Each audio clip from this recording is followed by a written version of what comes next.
Descente inopinée de l'Agence béninoise de sécurité sanitaire des aliments ce vendredi pour un contrôle dans certaines surfaces de vente des produits alimentaires et agroalimentaires. Une vérification avant cette veille de fête que nous amorçons. Le point vous sera fait dans cette édition.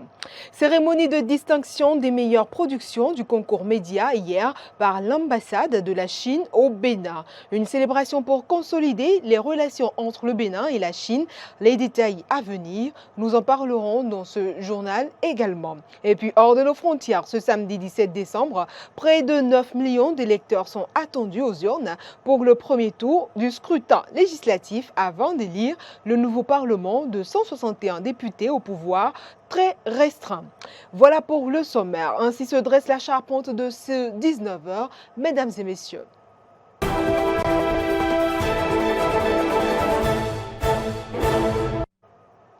À nouveau, bonsoir et merci de votre aimable attention. Les membres de l'Agence béninoise de sécurité sanitaire des aliments ont effectué ce vendredi une descente inopinée dans certaines surfaces de vente de produits alimentaires et agroalimentaires.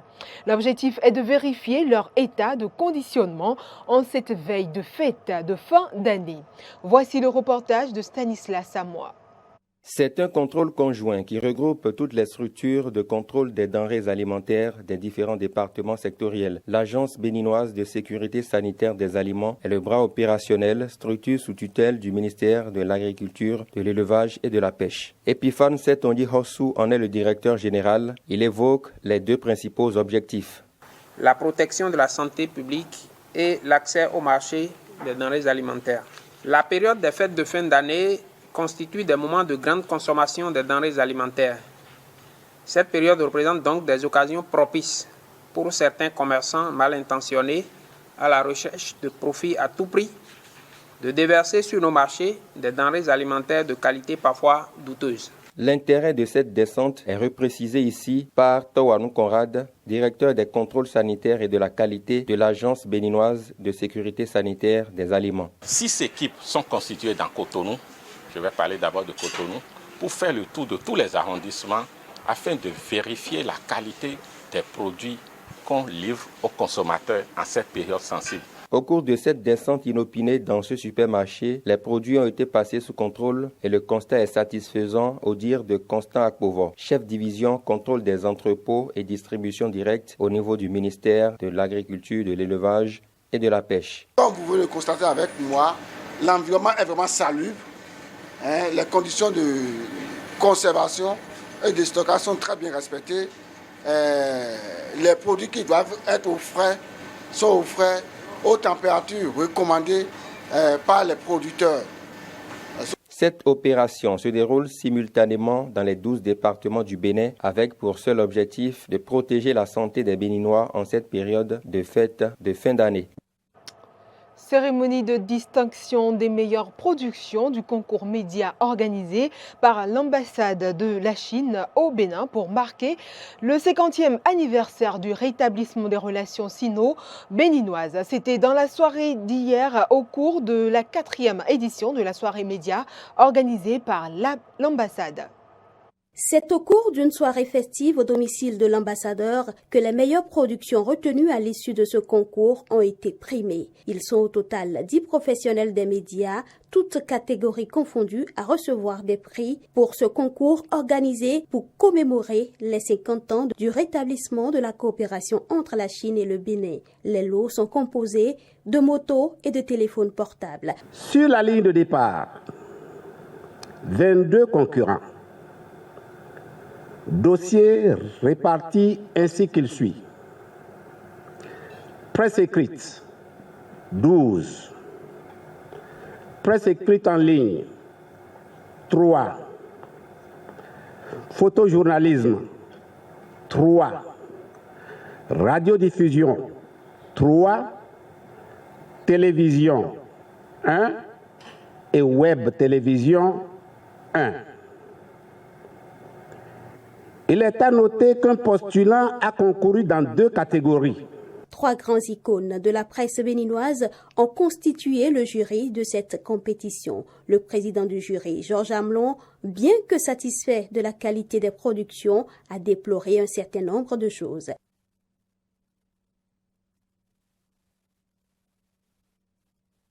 Nous n'avions pas eu de production qui portait véritablement la griffe de l'investigation.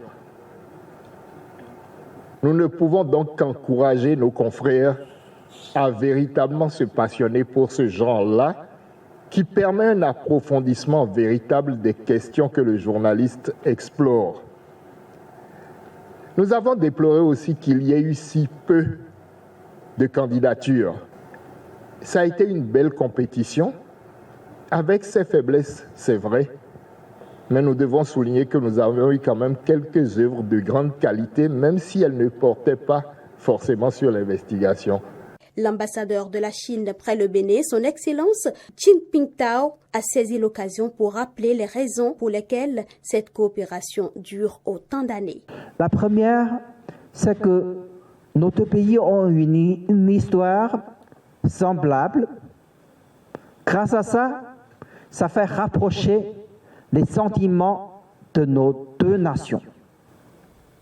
La deuxième raison, une coopération gagnant-gagnante. Troisièmement, c'est l'esprit de l'amitié et de coopération sino-africaine. Cet esprit, cette idée est sortie par le président Xi Jinping pour la conclusion des relations et de coopération et d'amitié entre la Chine et l'Afrique depuis l'indépendance du premier pays africain, de plus de 60 ans. À la suite de la distinction, une tombola organisée sur place a permis à une dizaine de professionnels des médias présents de gagner divers lots. Il s'agit entre autres de postes téléviseurs, d'ordinateurs portatifs et d'appareils électroménagers. Les responsables des formations politiques étaient ce jeudi au siège de la Commission électorale nationale autonome pour voir l'effectivité de leur positionnement sur le bulletin unique et faire leurs observations. La séance a eu lieu en présence des présidents et aux membres délégués des partis politiques. Suivez plus tôt. Séance d'échange autour du spécimen du bulletin unique des élections législatives de 2023. Le président de la Commission électorale nationale autonome a fait des précisions. En déposant votre dossier de candidature, la loi exigeait qu'il y ait un spécimen de votre logo que nous avons positionné ensemble ici. Tout le monde était au courant. Aujourd'hui, on a demandé aux imprimeurs de nous reproduire des spécimens. Et on veut s'assurer que ce que vous avez déposé, que nous avons été fidèles à sa reproduction. Donc, en un premier temps, on vous présentera le logo, on vous montrera et vous allez observer. Si vous constatez quelques insuffisances, vous les relevez, on va noter et on verra nos reproducteurs pour voir les corrections qu'on pourrait apporter. Au cours de la séance, les représentants des 7 partis politiques en liste ont fait des observations sur le spécimen. Pour le MPL, la qualité du spécimen présenté n'est pas acceptable. Je pense qu'ils tiendront compte de nos observations et le bulletin sera revu. Ce qui concerne les logos, vous savez que l'équipe qui est là en train de travailler nous ne sommes pas dans cette équipe, nous ne sommes pas représentés. Donc la suspicion est à tous les niveaux et nous faisons attention à ce qui se fait. Après cette étape, la Sénat procédera à la remise de 150 exemplaires du spécimen unique à chacun des 7 partis politiques. La campagne électorale des élections législatives s'ouvre le 23 décembre à partir de minuit. Les membres du Haut Conseil des Béninois de l'extérieur commémorent les 25 années d'existence de leur association. Ils étaient en assemblée générale jeudi à Cotonou. L'objectif est de faire le bilan d'étape des actions menées et se projeter vers le futur. La séance a connu la présence de Louis Vlavonou, président de l'Assemblée nationale et parrain de l'événement. Le Haut Conseil des Béninois de l'extérieur célèbre ses 25 ans d'existence avec un thème évocateur, être de l'extérieur autrement. Un quart de siècle, c'est pas petit, c'est beaucoup d'erreurs, beaucoup d'obstacles, mais nous sommes prêts à apprendre de nos erreurs et à devenir de meilleurs partisans du développement de notre cher et beau pays, le Bénin. En un quart de siècle d'existence, le Haut Conseil des Béninois de l'extérieur a contribué à structurer la relation entre la diaspora et le pays, à interpeller les forces et les faiblesses du dispositif de dialogue et d'échange entre la diaspora et le pays. Cette dynamique, selon le ministre d'État, est à soutenir et à encourager. C'est l'occasion d'égrener le chapelet des actions menées par le Haut Conseil des Béninois de l'extérieur en servant de lien entre la diaspora et le Bénin. Susciter et encourager, encadrer et suivre l'investissement des Béninois vivant à l'extérieur aux fins de leur participation effective au développement national. Développer une stratégie pour sauvegarder les intérêts des Béninois de l'extérieur. Participer à l'élaboration et à la mise en œuvre d'une politique adéquate d'intégration des Béninois de l'extérieur dans le tissu économique et socio-culturel du pays. Faire le bilan d'étape et se projeter en vue des perspectives à moyen et long terme, c'est une invite de Louis Gbéounou Vlavonou, président de l'Assemblée nationale, présent à l'occasion. La célébration des noces d'argent de votre institution devrait vous permettre de dresser un bilan d'étape de cette expérience, en tirer les leçons qui s'imposent et prendre des résolutions nouvelles. La réconciliation de la diaspora historique avec sa terre d'origine sonne comme une nécessité, un devoir moral pour les membres du Haut Conseil des Béninois de l'extérieur. Les responsables de l'Agence nationale pour la promotion de l'emploi ont réuni le jeudi les opérateurs économiques et autres chefs d'entreprise de la commune d'Abomey-Calavi et des communes environnantes. Occasion de leur expliquer les tenants et aboutissants du dispositif Azoli. C'est une séance d'échange avec les responsables d'entreprise pour les faire adhérer à la cause de Azoli, afin qu'ils bénéficient des stagiaires payés par l'État et qu'en retour, ils leur administrent la formation qu'il faut pour que ces derniers soient formatés au rythme de leurs entreprises. Après Cotonou, Abomey et bien d'autres villes, c'est le tour d'Abomey-Calavi de recevoir à son tour sa délégation de l'Agence nationale pour la promotion de l'emploi à travers Prodige. Occasion d'expliquer à ces responsables d'entreprise et opérateurs économiques les tenants et les aboutissants du dispositif Azoli. Donc, nous avons réuni ce matin les entreprises pour leur parler un peu de ce dispositif Azoli. Ce dispositif qui met les jeunes en stage et a pour vocation pour cette phase d'accompagner 25 000 jeunes dans l'emploi salarié.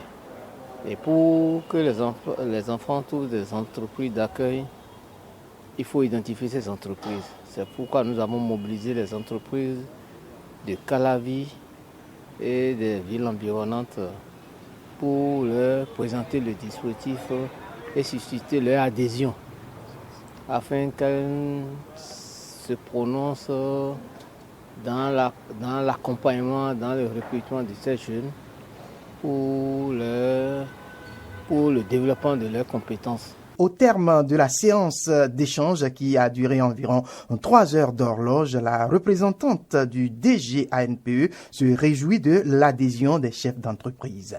Les opérateurs économiques ont un rôle à jouer dans ce dispositif pour l'accompagnement, pour l'aboutissement de ce projet.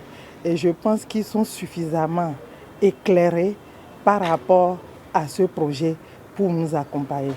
Moi, après cette séance, je n'ai plus de doute.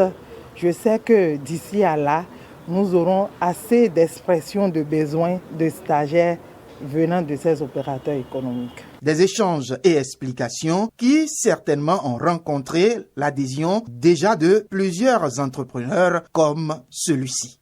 D'une manière générale, nous constatons que les ouvriers, c'est nous-mêmes qui les formons et les rendons spéciales. Souvent, quand nous prenons des grands diplômés, on a souvent beaucoup de problèmes avec eux parce qu'ils ne sont pas en adéquation avec le profil que nous cherchons. Donc, Azoli qui détermine une tranche de CEP jusqu'au niveau brevet, elle est venue à point nommé pour faire accroître nos entreprises sur le plan fonctionnel. L'ANPE attend désormais de ses patrons d'entreprise qu'ils se manifestent pour juste recevoir leur cuvée d'apprenants. L'information hors du Bénin à présent en Tunisie, c'est le premier scrutin législatif depuis la prise de pouvoir du président le 25 juillet 2021. Depuis, le processus politique mené par le président qui monopolise les pouvoirs a fait l'objet de critiques au sein de la société civile et des partis d'opposition qui dénoncent une mascarade d'élections. La campagne électorale s'est achevée ce 15 décembre et a suscité peu d'engouement au sein de la population très préoccupée par les problèmes économiques du pays et le quotidien d'une vie de plus en plus chère. Cette circonscription sont 100 candidats tandis qu'une dizaine n'en ont qu'un seul, qui sera donc élu d'avance. Les femmes ne représentent pas plus que 12% des candidats, selon une étude de l'association LAM Eshlam qui œuvre pour la promotion de la citoyenneté. 44% des jeunes électeurs disent qu'ils iront voter ce samedi, tandis que 38% restent encore indécis. C'est la fin de cette édition, mesdames et messieurs. Merci de nous avoir suivis. L'information se continue sur nos différentes plateformes YouTube, Facebook et Twitter et sur notre site internet www.com-eden.tv. Merci de nous avoir suivis.